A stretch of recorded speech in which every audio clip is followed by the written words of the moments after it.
الحمد لله كفى وسلام على عباده الذين اصطفى أما بعد فأعوذ بالله من الشيطان الرجيم بسم الله الرحمن الرحيم يا أيها الذين آمنوا أطيعوا الله وأطيعوا الرسول وأولي الأمر منكم وقال النبي صلى الله عليه وسلم عليكم بسنتي وسنة الخلفاء الراشدين المهديين عضوا عليها بالنواجذ أو كما قال صلى الله عليه وسلم اللهم صل على سيدنا محمد وعلى آل سيدنا محمد وبارك وسلم اللهم صل على سيدنا محمد وعلى آل سيدنا محمد وبارك وسلم اللهم صل على سيدنا محمد وعلى آل سيدنا محمد وبارك وسلم.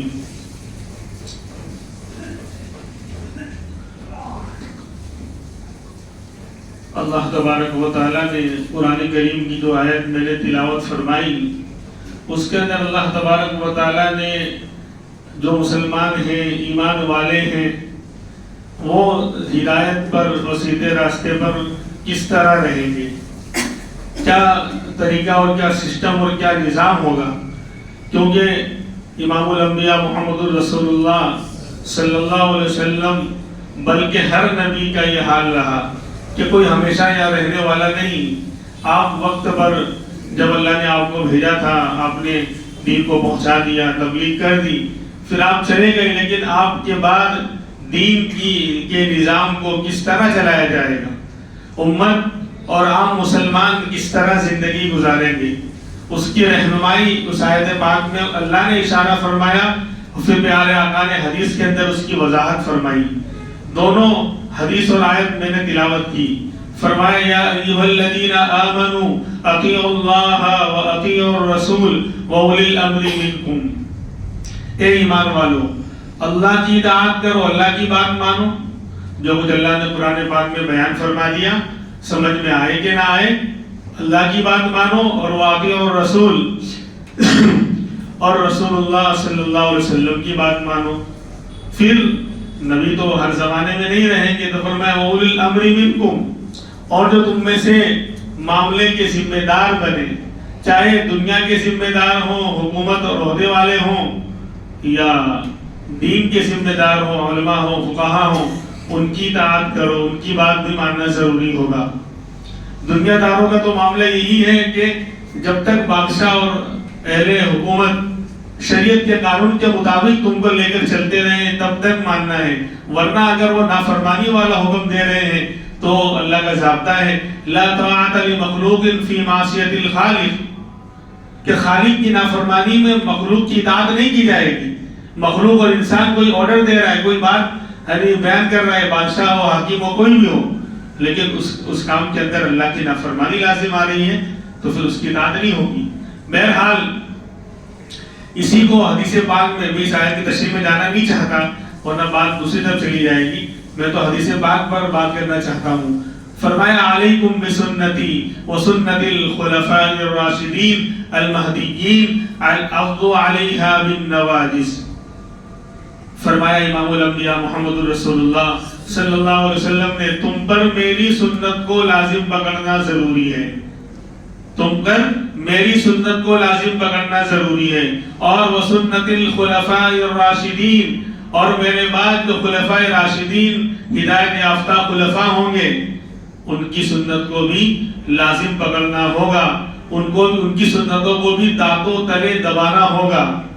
یہ مضبوطی سے تھامنے کے لیے جملہ استعمال کیا.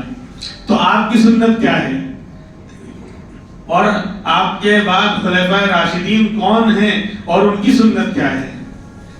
دیکھیے وقت اس کا ساتھ دیتا ہے یا نہیں دیتا، کہاں تک ہم پہنچتے ہیں وہاں تک پہنچیں گے انشاءاللہ. تو فرمایا علیکم بسنتی، تم پر میری سنت کو لازم پکڑنا ضروری ہے. اب سنت کس کو کہتے ہیں؟ یہاں پر سنت سے کیا مراد؟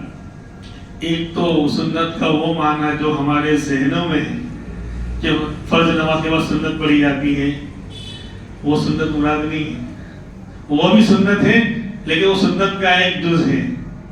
سنت سے مراد الطریقۃ المسلوکۃ فی الدین، پہلے لفظی معنی سنت کے آتے ہیں عادت اور طریقے کے، عادت اور طریقے کے آتے ہیں لفظی معنی۔ لغت میں ڈکشنری کے اندر سنت کا لفظ عادت اور طریقے کے معنی میں آتا ہے، جس کام کو بندہ روزانہ کر رہا ہے اس کے کرنے کی عادت ہے تو کہا جاتا ہے لغت میں، عربی میں یہ سنت ہے۔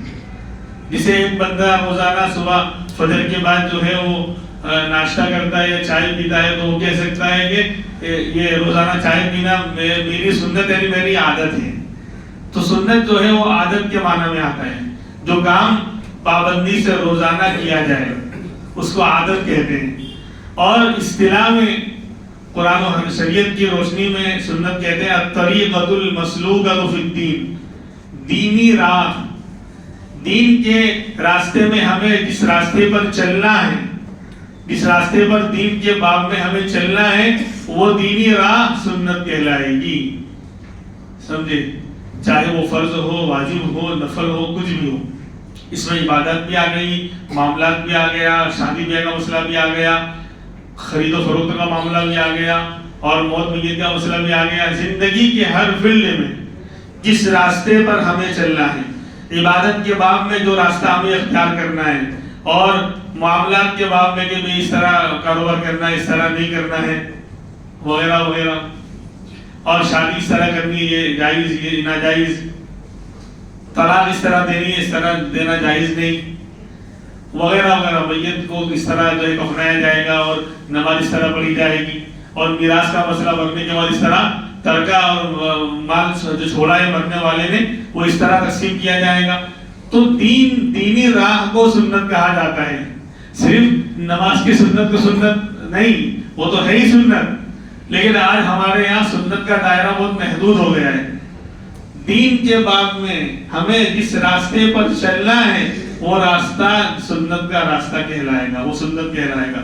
جو اسٹیٹ ہائی وے ہے، پیارے آقا نے اس کی مثال دی کہ ایک لمبا سیدھا جو ہے راستہ جا رہا ہے، اسٹیٹ ایک دم ہائی وے، اور دائیں بائیں جو ہے بہت سے راستے پڑ رہے ہیں، تو فرمایا please go state, don't move left and right. آپ نے فرمایا کہ سیدھے چلیے، رائٹ اور لیفٹ میں مڑنا نہیں ہے، یہ سب شیطان کے راستے ہیں، الگ الگ پتہ نہیں کہاں جا کے وہ راستے ختم۔ مین جو ہائی وے ہے اسٹیٹ، اسی پر آپ چلتے رہیے، وہ سنت کا راستہ ہے۔ تو دین کے ہر باب میں، چاہے عبادت کا مسئلہ ہو، کہ معاملات کا رہن سہن کا مسئلہ ہو، شادی بیاہ کا مسئلہ ہو، کہ موت میت کا مسئلہ ہو، کاروبار کا، جس لائن کا بھی مسئلہ ہو، ہمیں اس کے اندر شریعت کی طرف سے کس راستے پر چلنا ہے، کیا کرنا جائز، واجب، فرض، وہ سنت کہلائے گا۔ سنت فرض بھی ہو سکتی ہے، بھائی 4 رکعت نماز، یعنی 5 وقت کی نماز فرض ہے تو 5 وقت کی نماز پڑھنا نبی کی سنت ہے، دینی راہ ہے۔ یہ آپ کہو گے فرض کو سنت بول رہے ہیں، ارے یہ عام معنی ہے، وہ فرض کا مقابل میں سنت والا نہیں جو 4 رکعت ہم ابھی جمعہ سے پہلے 4 رکعت سنت پڑھی پھر بعد میں 4 رکعت سنت پڑھیں گے، وہ تو فرض کے مقابل میں سنت ہے۔ یہ سنت عام ہے، جس راستے کو ہمیں فالو کرنا ہے، دین کے جس راستے پر چلنا ہے اس کو سنت کہا جاتا ہے۔ اب وہ راستہ کبھی فرض ہوگا، بھئی 5 ٹائم کی نماز کے معاملے میں ہمیں کس راستے پر چلنا ہے، کتنے وقت کی نماز پڑھنی ہے، 5 وقت کی، تو 5 وقت کی نماز پڑھنا نبی کی سنت ہے، دین کا راستہ ہے۔ یہ ریکارڈ ہو رہا ہے آن لائن، بولے کہ یہ تو فرض کو سنت بولنے لگی، ارے بھائی یہ سنت کا آج تک یعنی ہمیں پتہ ہی نہیں چلا کہ سنت کا جو اصل معنی ہے وہ تو معلوم ہی نہیں ہے، آج معلوم ہو رہا ہے۔ جس راستے پر ہمیں چلنا ہے، جس بھی فیلڈ میں، عبادت کی فیلڈ، اب زکات دینا ہے تو زکات 40واں حصہ نکال کر فقیر کو مالک بنانا، یہ زکات آپ دے، زکات دینا تو فرض ہے لیکن کہیں گے یہ نبی کی سنت ہے، یہ سنت ہے، یعنی اسی راستے پر سب کو چلنا ہے۔ کوئی کہے کہ نہیں میں 1% نکالوں گا، 2.5% نہیں نکالوں گا، تو اس نے کیا یعنی دینی راہ کو چھوڑ دیا نہیں چھوڑ دیا، دینی راہ جو تھی جو اسٹیٹ ہائی وے تھا اس سے وہ پھر گیا نہیں پھر گیا۔ تو سنت کے یہ عام معنی ہے، اور اسی معنی کے حساب سے ہم کو اہل سنت والجماعت کہا جاتا ہے۔ یعنی کتنے افسوس کی بات ہے کہ آج جس نام سے ہم مشہور ہیں، جس نام پر ہمیں فخر ہے، جو حق راستہ ہے اہل سنت والجماعت کا، آج تک اس سنت کا معنی ہی ہمیں معلوم نہیں۔ تو سنت فرض بھی ہو سکتی ہے، سنت واجب بھی ہو سکتی ہے۔ بھائی وتر کی نماز 3 رکعت پڑھنا ہے واجب، حکم اس کا واجب ہے، لیکن وہ سنت ہے، کیونکہ وتر کے باب میں ہمیں اسی راستے پہ چلنا ہے، سمجھ رہے ہیں؟ وتر کے باب میں ہمیں وہ 3 رکعت ہی پڑھنی ہے، تو یہ 3 رکعت ہے، وتر کا حکم تو واجب کا ہے، لیکن ہم 4 رکعت پڑھ سکتے ہیں کیا؟ 2 رکعت پڑھ سکتے ہیں کیا وتر؟ تو 3 راہ وتر کے باب میں کیا ہوئی؟ 3 رکعت، تو یہ سنت ہوا، یہ اس کا حکم واجب۔ تو سنت فرض بھی ہو سکتی ہے، واجب بھی ہو سکتی ہے، اور سنت بھی ہو سکتی ہے۔ جیسے کہ جمعہ سے پہلے 4 رکعت پڑھنا ہمارے یہاں سنت ہے، اور یہی دینی راہ ہے۔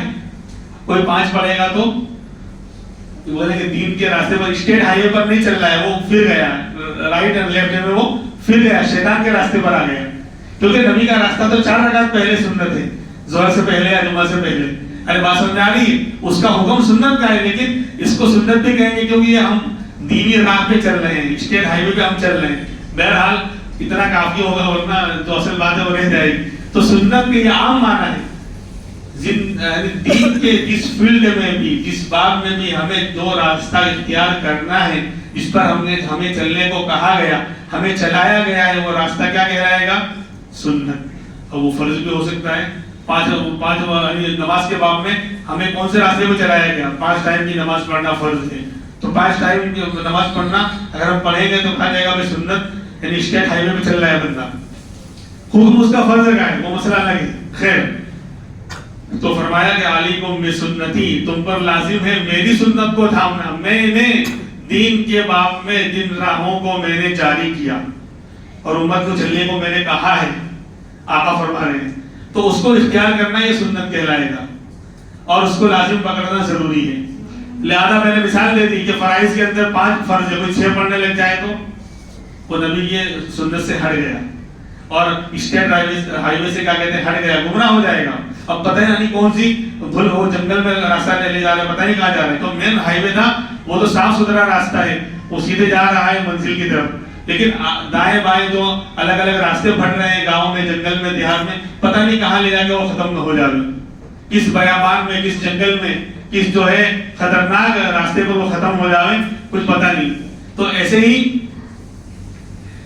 تو فرمایا کہ میری سنت کو پکڑنا ضروری ہے، لہذا جو آپ نے دین کے باب میں جو راستہ جاری کیا اس کو اختیار کرنا پڑے گا۔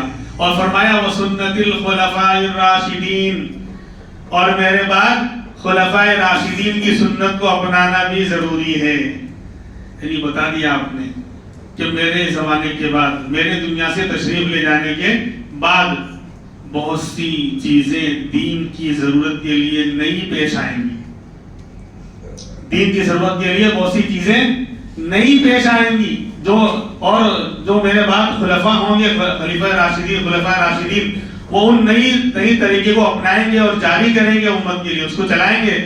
تو اس کو بھی اختیار کرنا، میں ابھی سے ہی سرٹیفکیٹ دے رہا ہوں، میرے بعد جو خلفاء راشدین ہوں گے ان کی سنت کو اپناؤ گے، گویا تم نے میری سنت کو اپنایا ہے، کیونکہ سرٹیفکیٹ کون دے رہا ہے؟ اگر نبی نے یہ فرمایا نہ ہوتا کہ میری سنت کو پکڑو اور میرے بعد خلفاء راشدین کی سنت کو پکڑو، اگر یہ فرمایا نہ ہوتا تو نبی کے بعد بڑے سے بڑا صحابی آ جاوے، بڑے سے بڑا اللہ کا ولی آ جاوے، اس نے اگر کوئی نیا طریقہ جاری کیا تو اس کو سنت نہیں کہا جاتا، اس کو بدعت کہتے ہیں، اس کو خرافات والا راستہ کہتے ہیں، لیکن سنت والا راستہ نہیں کہتے۔ لیکن کیونکہ خلفاء راشدین کے بارے میں نبی نے کہہ دیا کہ میرے بعد جو خلفاء آئیں گے ان کی سنتوں کو بھی اپنانا، لیکن جو خلفاء راشدین ہوں گے، تو اب خلفاء راشدین سے کون مراد؟ تو مشہور تو 4 ہیں، صدیق اکبر رضی اللہ عنہ پہلے خلیفہ صدیق اکبر، ورنہ ایسا نہ ہو آج ہمیں کچھ پتہ ہی نہیں۔ وہ آیا تھا ابھی ویڈیو کہ متھرا کا ایک بہت بڑا آفیسر تھا، وہ KBC میں گیا، کون بنے گا کروڑ پتی میں، اور وہاں اس نے کئی لاکھ روپے جیتے، دنیا بھر کا سارا نالج اس کو ہے، لیکن ایک آسان سوال اس سے کیا گیا، ایک آسان سوال کہ ان 4 میں نبی کون نہیں ہے، یہ بتاؤ۔ 4 آپشن ہوتے ہیں نا، ABCD، ان 4 میں نبی کون نہیں ہے یہ آپ کو بتانا ہے۔ موسیٰ علیہ السلام، ابراہیم علیہ السلام غالباً نام لیا، محمد رسول اللہ صلی اللہ علیہ وسلم اور جبریل. جو بھی تھوڑا بہت بھی دین سے تعلق رکھتا ہو وہ فوراً سمجھ جائے گا. کیا جواب آئے گا؟ حضرت جبریل علیہ السلام وہ نبی نہیں ہے، باقی تین تو انسان ہے اور نبی ہے، لیکن اس نے کہا کہ میں اس سوال کو یعنی اس سے ٹیک آؤٹ کرنا چاہتا ہوں، یعنی دوسرا سوال کرو. اور اس کو رامائن اور گیتا کے بارے میں سوال کیا تو فٹافٹ جواب دے رہے ہیں.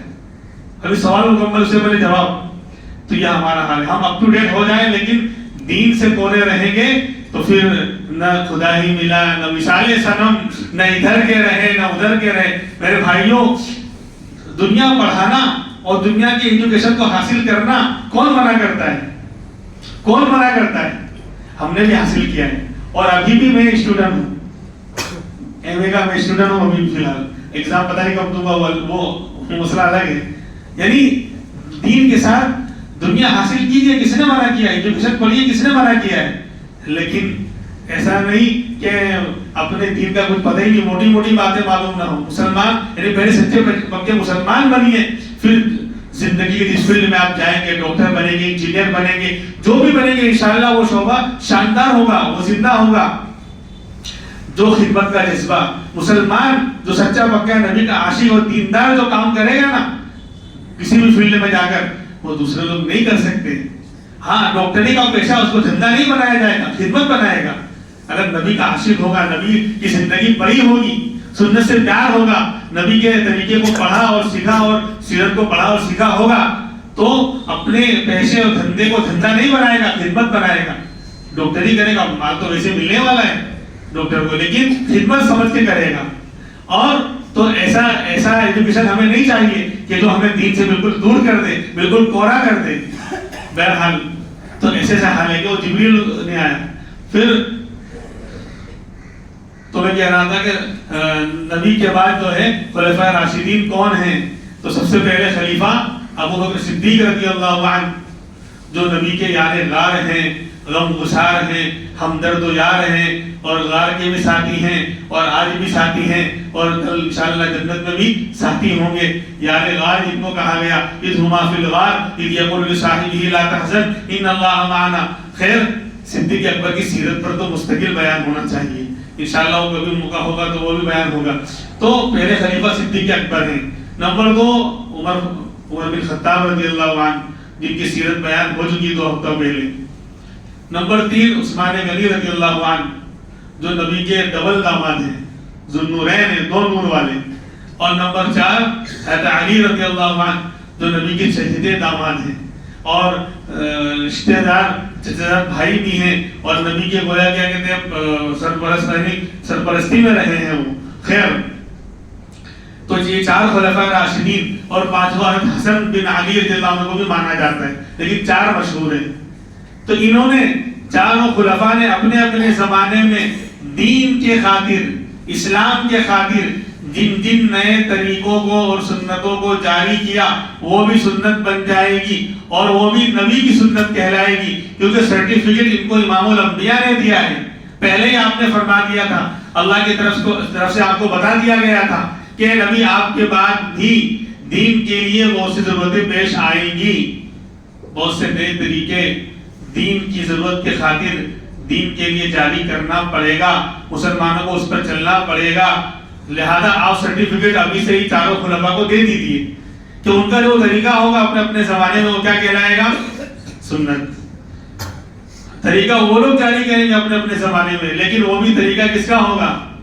نبی کا. اسی لیے ہم اہل سنت والجماعت ہیں، اہل سنت والجماعت اور صحابہ کی جماعت. اور اس میں نمبر 1 پر خلفائے راشدین کی سنت کو ہم لوگ اپنانے والے، نبی کی سنت کو بھی اپناتے ہیں اور نبی کے بعد خلفائے راشدین کی سنت کو بھی اپناتے ہیں.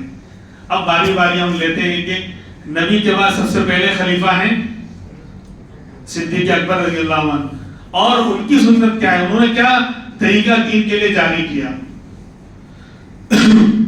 تو سب سے اہم سنت، بہت بڑی سنت صدیق اکبر رضی اللہ عنہ نے جاری کی. سنت صدیقی کہلائے گی وہ، اور حقیقت میں بنے گی نبی کی سنت ہی، کیونکہ سرٹیفکیٹ اللہ کے رسول نے ان کو دیا ہے. جب اللہ کے رسول کا وصال ہوا، حالات بڑے خطرناک تھے. میں اس حالات کو بیان کرنے نہیں جاؤں گا ورنہ اسی میں ٹائم پورا ہو جائے گا. صدیق اکبر جس کنڈیشن میں خلیفہ بنائے گئے، امت پر حالات تھے، ایک تو بہت بڑا طبقہ دین سے پھر گیا تھا، یعنی امت 4-5 حصوں میں ڈیوائیڈ ہو گئی تھی نبی کے وصال کے بعد۔ ایک جو نیو کمر ان اسلام تھے، اسلام میں نئے نئے جو لوگ آئے تھے، ابھی کچھ ان کو پتہ ہی نہیں تھا اسلام کیا ہے، دین کیا ہے، تو ان کا اچھا خاصا طبقہ واپس پھر گیا تھا، مرتد ہو گیا تھا۔ تو ایک جماعت تو بڑی اچھی خاصی تعداد میں دین سے ہی پھر گئی تھی، واپس وہ بت پرستی کی طرف لوٹ گئی تھی۔ اور ایک طبقہ جو ہے کچھ جھوٹے نبیوں کے جھانسے میں پھنس گیا تھا، مسلمہ کذاب، طلحہ اسدی، اسود عنسی، سجا نام کی ایک عورت، ان سب نے نبوت کا دعویٰ کیا، ہم نبی ہیں، ہم نبی۔ اس میں سے ایک دو تو نبی کے زمانے میں ہی پیدا ہو چکے تھے، کچھ بعد میں آئے۔ تو ایک دوسرا طبقہ جو ہے ان جھوٹے نبیوں کے پیچھے چل کر اللہ کے رسول کی نبوت کا انکار کر کے یہ وہ بھی کافر ہو گیا تھا۔ یہ دو جماعتیں کافر تھی، جو پہلے بالکل پھر گئے، چلے گئے بت پرستی کی طرف، وہ بھی کافر ہو گئے تھے، اور جنہوں نے جھوٹے نبیوں کو نبی مان لیا تھا، یہ دوسرا طبقہ۔ تیسرا طبقہ ایسا تھا کہ انہوں نے زکوٰۃ دینے سے انکار کر دیا تھا، کہ زکوٰۃ نبی وصول کرتے تھے، اب نبی نہیں رہے تو ہم زکوٰۃ نہیں دیں گے۔ زکوٰۃ کی فرضیت کا انکار نہیں کیا تھا کہ زکوٰۃ فرض نہیں ہے، اب ورنہ کافر ہو جاتے۔ یہ کہا کہ زکوٰۃ تو فرض ہے، لیکن زکوٰۃ نبی وصول کرتے تھے، اب نبی نہیں رہے تو اب زکوٰۃ ہم خلیفہ کو نہیں دیں گے۔ اور چوتھا طبقہ جو ہے وہ بھی اسی طرح کا تھا، وہ بھی زکوٰۃ کو مانتا تھا، فرضیت کو مانتا تھا، لیکن سسٹم سے اس کو اختلاف تھا۔ بہرحال تو امت الگ الگ طبقوں میں بڑھ گئی تھی، اور ایک اہل حق کا طبقہ جو تھا وہ تو تھا ہی صحابہ کرام کا، جمع ہوا اپنی اصل پر۔ اور یہودیوں نے بھی آواز اٹھانا شروع کر دی تھی کہ دیکھو مسلمانوں نے ایک نرم دل کو، ہلکے انسان کو، صدیق اکبر نرم دل تھے، بہت زیادہ مضبوط دل کے مالک نہیں تھے حضرت عمر فاروق کی طرح، تو کہا ایک نرم دل کے انسان کو خلیفہ بنا دیا ہے، چلو موقع اچھا ہے، مدینے پر حملہ کرتے ہیں اور واپس اپنی حکومت قائم ہو جائے گی، ان کو ہم ختم کر دیں گے۔ یہودیوں نے یہ پلان بنا لیا ہے۔ ادھر بہت سارے لوگ مرتد ہو گئے ہیں، بہت سے لوگ زکوٰۃ دینے سے انکار کر رہے ہیں، اور ادھر تو یہودیوں کی تیاری کر رہے ہیں مدینے پہ حملہ کرنے کے لیے۔ اور چوتھا چیلنج تھا حضرت اسامہ بن زید رضی اللہ عنہ کو آپ نے ایک لشکر کا امیر بنایا تھا، اللہ کے راستے میں ایک جماعت، ایک لشکر کو آپ روانہ آپ نے کر دیا تھا، لیکن وہ جماعت ابھی واپس آ گئی تھی آپ کے وصال کی وجہ سے۔ اس میں اسامہ بن ابن زید جو نوجوان صحابی تھے ان کو امیر بنایا تھا، اور باقی صحابہ کو ان کے ساتھ آپ نے روانہ کیا تھا، تو وہ بھی واپس آ گیا تھا، تو اس کو بھی روانہ کرنا تھا۔ اب صدیق اکبر کو ہر طرف سے چیلنج، حضرت عمر بھی اس وقت جو ہے بہت نرمی اختیار کرنے کے اب کیا کریں، تو صدیق اکبر نے زبردست طریقے سے جو ہے خطاب کیا اور فرمایا اَيَنْقُصُ الدِّينُ وَأَنَا حَيٌّ، میرے جیتے جی دین میں کمی آ جائے اور میں زندہ رہوں، یہ نہیں ہو سکتا۔ لہذا زبردست خطرناک طریقے سے فیصلہ کیا کہ لشکر اسامہ بھی روانہ ہوگا اپنی مہم پر، جس کو امام الانبیاء محمد رسول اللہ نے خود جھنڈا لگا کر روانہ کیا تھا، اس لشکر کو میں کیسے روک سکتا ہوں، وہ لشکر بھی جائے گا۔ اور جو لوگ مرتد ہو گئے ہیں ان سے بھی مقابلہ کیا جائے گا، اور جو زکوٰۃ کا انکار کر رہے ہیں، اگر لو منعونی عقالا كانوا يردونه الى رسول اللہ صلی اللہ علیہ وسلم لقاتلتهم۔ زبردست جملہ استعمال کیا کہ جو لوگ نبی کے زمانے میں نبی کو زکوٰۃ ادا کیا کرتے تھے، اگر وہ ایک معمولی رسی بھی زکوٰۃ کے اندر روکیں گے، تو یعنی معمولی رسی بھی اگر روکیں گے زکوٰۃ کے مال میں، تو میں ان سے قتال کروں گا۔ حضرت عمر تو ایک دم کھڑے ہو گئے کہ حضرت امیر المومنین ابھی حالات اچھے نہیں ہیں، اتنی سختی اچھی نہیں ہے، حالات ابھی حکومت کو زمانہ ہے، ابھی جو ہے تھوڑا نرمی اختیار کیجیے۔ آج تصویر بدل گئی، جو عمر ہر وقت جو ہے جری ہوتے تھے اور بہادری کا مظاہرہ کرتے تھے، وہ نرمی کرنے کو کہہ رہے ہیں، اور جو صدیق اکبر نرم ہوتے تھے آج ان کا جو ہے معاملہ بالکل آگے بڑھا ہوا ہے۔ تو بہت تاریخی جملہ فرما کر ڈانٹا صدیق اکبر نے حضرت عمر کو، یا عمر اجبار فی الجاہلیہ و خوار فی الاسلام، کیا عمر زمانے جاہلیت میں تو بڑے بہادر بنتے تھے اور اسلام آنے کے بعد بھیگی بلی بن گئے ہو، بزدل بن گئے ہو، خاموش ہو جاؤ۔ اگر تم سب نہیں جاؤ گے میں اکیلے ساری مہم پر جاؤں گا، میں اکیلے قتال کرنے جاؤں گا، دین کے اندر کمی آ جائے صدیق اس کو گوارا نہیں کر سکتا۔ تو نبی کے بعد جو یہ سنت جاری کی کہ اگر دین کے شعائر یعنی وہ چیز جو دین کے لیے بہت بڑی علامت اور نشانی ہو، وہ چیز جو دین کی بہت بڑی علامت اور نشانی ہو، اگر کچھ لوگ اس کو دینے سے انکار کرنے لگ جائیں، چھوڑنے لگ جائیں، تو خلیفۃ المسلمین ان سے جہاد کرنا اس کے لیے ضروری ہے۔ یہ سنت جاری کی، پہلے یہ نہیں تھا، یہ پہلی مرتبہ آیا کہ اگر دینی شاعر کا کچھ لوگ انکار کرنے لگ جاویں تو دین کی بڑی علامت اور نشانی مانی جاتی ہے تو خلیفہ ان سے قتال کرے گا۔ یہاں زکوٰۃ کا مسئلہ تھا، زکوٰۃ وہ لوگ نہیں ادا کر رہے تھے، زکوٰۃ دین کا ایک شاعر اور ارکان میں سے ہے، تو اس پر یہ سنت صدیقی ہوئی، سنت صدیقی یہاں جاری ہوئی کہ جو بھی دین کے شاعر کا انکار کرے گا اس سے جہاد کیا جائے گا، اس کو چھوڑا نہیں جائے گا جب تک کہ وہ اس کو ادا کرنے میں لگ جائے۔ اسی سے مسئلہ نکلا کہ اذان بھی دین کے شاعر میں سے ہے، اذان اسلام کی علامت ہے، وہ شاعر ہے، بہت بڑی علامت اور نشانی ہے۔ لہذا اگر اسلامی حکومت ہو اور کسی علاقے والے اذان دینے سے انکار کر دیں تو خلیفہ ان سے قتال کرے گا سنت صدیقی کے مطابق، صدیق اکبر کی سنت کے مطابق۔ نکلا نا مسئلہ، امت کے لیے دینی راہ ملی نہیں ملی کہ اگر کوئی دینی شاعر کا انکار کرے گا، جسے اس زمانے میں زکوٰۃ کا مسئلہ آیا تھا، اس کے علاوہ جو بھی دین کے شاعر اور دین کی بڑی بڑی علامتیں اور نشانیاں ہیں، اس میں سے کوئی بستی والے علاقے والے اگر انکار کرتے ہیں ہم یہ نہیں کریں گے اور اسلامی حکومت ہے، پاور ہے، تو ان سے قتال کیا جائے گا۔ لہذا اس پر مسئلہ نکالا کہ اگر اذان کی دینی شاعر میں سے ہے، اذان کی دینی بڑی علامت میں سے ہے، لہذا اگر کوئی علاقہ اذان کا انکار کرتے ہم اذان نہیں دیں گے اور اسلامی حکومت ہے اور پاور ہے تو ان سے قتال کیا جائے گا۔ یہ سنت صدیقی ہے، سنت صدیقی کے مطابق، اور یہ سنت نبی کی سنت ہوگی جو نبی نے یہ سرٹیفکیٹ صدیق اکبر کو دیا تھا۔ ارے بات سمجھ آئی؟ تو یہ ہے خلفاء راشدین کی ایک سنت۔ آگے بڑھیے، حضرت کی خلافت تو 2 سال 3 مہینے 10 دن رہی، لمبا زمانہ نہیں چلا۔ اس کے بعد فاروق اعظم حضرت علی صدیق اکبر نے پہلے سے ہی نام زد کر دیا تھا۔ یہ بھی سنت صدیقی ہے، یہ دوسری سنت کہ خلیفہ اپنی ثوابدید پر جس کو بہتر سمجھے بغیر مشورے کے، اللہ نے اس کو پاور اختیار دیا ہے، جس کو چاہے اپنے بعد خلیفہ بنا سکتا ہے، نام طے کر سکتا ہے۔ اللہ کے رسول نے طے نہیں کیا تھا، صدیق اکبر کو صحابہ کرام نے مشورے سے اپنا خلیفہ مانا تھا۔ لیکن سنت صدیقی کیا ہے کہ خلیفہ خود اپنے بعد کسی کو خلیفہ طے کر سکتا ہے کسی سے مشورہ کیے بغیر، اس کو یہ پاور حاصل ہے۔ اسی لیے تو تبلیغ والوں کا یہاں اصول ہے نا جماعت میں، تو تبلیغ میں جاتے ہیں کہ امیر قلت رائے اور کثرت رائے کا پابند نہیں ہے، یعنی وہ چاہے تو بغیر رائے لیے بھی فیصلہ ڈائریکٹ کر سکتا ہے کہ تم کو یہ خدمت کرنی ہے، تمہارے ذمہ یہ کام ہے۔ اس کو رائے لینے کی ضرورت، جب امیر ہے تو اس کو سارا پاور حاصل ہے۔ تو صدیق اکبر نے یہ دوسری سنت جاری کی کہ بغیر مشورے کے خلیفہ اگر چاہے تو اپنے بعد کسی کو خلیفہ طے کر سکتا ہے۔ تو پرچی میں لکھ دیا تھا اور لکھ کر جو ہے حوالے کر دیا کہ میرے بعد اس پرچی کو کھولا جائے اور جس کا نام اندر لکھا ہے اس کے ہاتھ پر سارے مسلمان بیعت کریں گے اور بیعت کرنا یہ ضروری ہوگا۔